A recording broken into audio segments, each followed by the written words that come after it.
स्नेहदा स्पन्दन स्नेहदा स्पन्दन।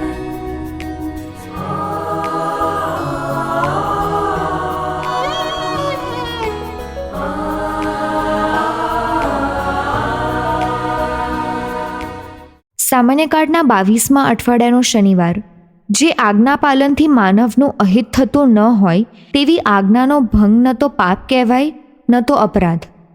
સાંભળીએ સંત લૂકકૃત શુભ સંદેશ, અધ્યાય 6, કડી 1-5. એકવાર વિશ્રામવારને દિવસે ઈસુ અનાજના ખેતરમાં થઈને જતા હતા. એવામાં તેમના શિષ્યોએ ડૂંડા તોડી હાથમાં મસળીને ખાવા માંડ્યા.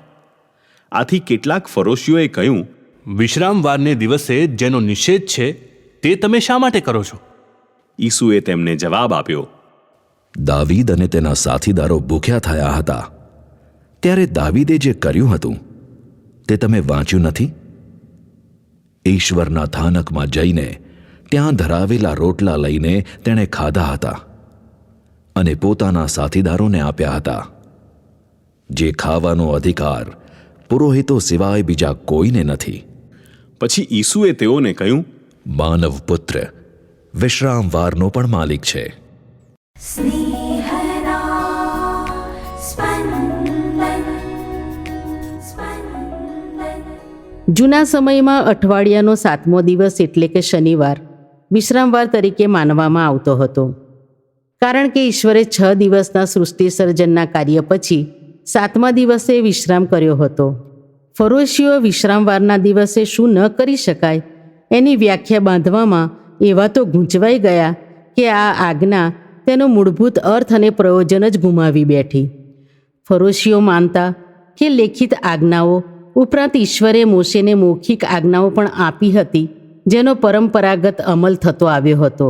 પણ જળવલણને કારણે પહેલો મક્કાબી 2 અધ્યાય 29-38 કલમ પરથી આપણે જાણીએ છીએ તેમ વિશ્રામવારનો ભંગ ન થાય એટલે યહૂદીઓ વિશ્રામવારના દિવસે તેમની ઉપર દુશ્મનોનો જીવલેણ હુમલો થયો તો પણ ના તો તેમણે સામનો કર્યો કે ના તેમનાથી નાસી જઈને સંતાઈ ગયા, અને તેથી જ તેઓએ પ્રાણ ગુમાવ્યા.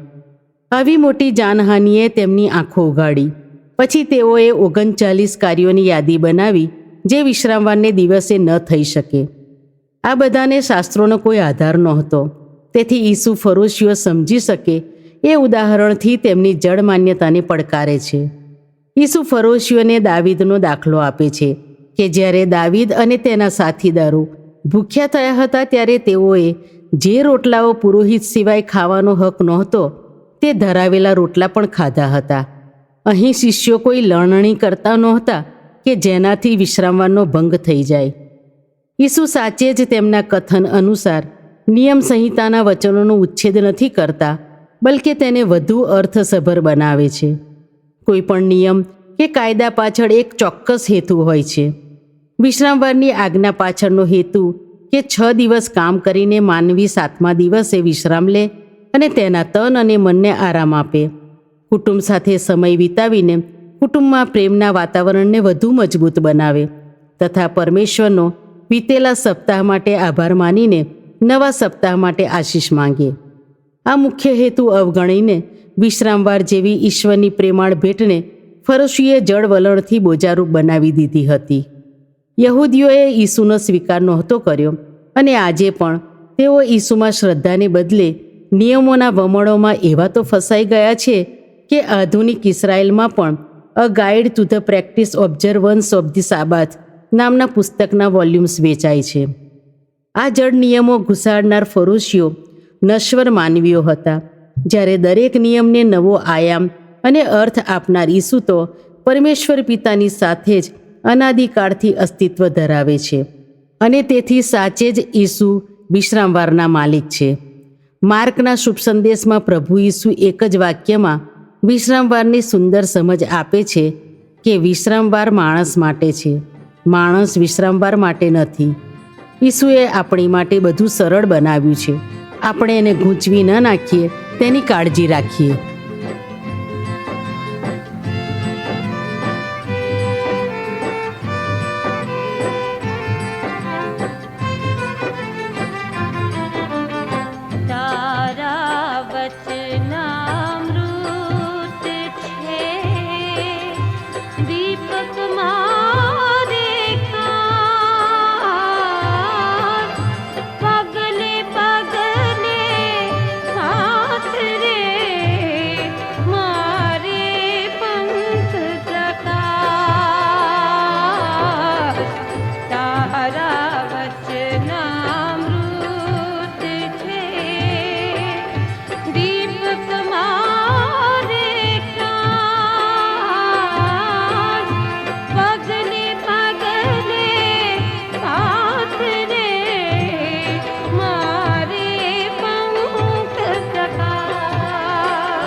છતાં રોકું મારા પાય, મારે તો છે પાળવા તારા વતન સદાય, તારા વચનામૃત છે દીપક મારે કાચ, પગલે પગલે પાથરે મારે પંખ પ્રકાશ.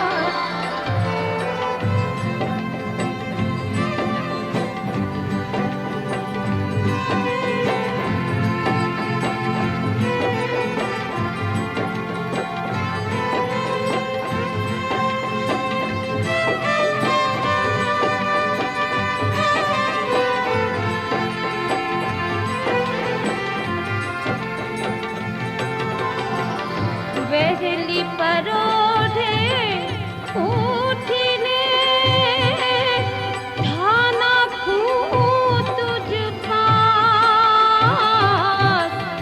વહેલી પરોઢે ઉઠીને ધાના ખું તુજ પાસ,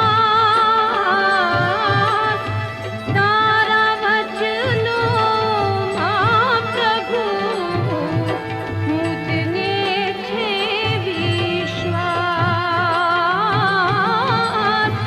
તારા વચનો માં પ્રભુ મુજને છે વિશ્વાસ. રાત્રિ ભર જાગી રહી, પડ્યો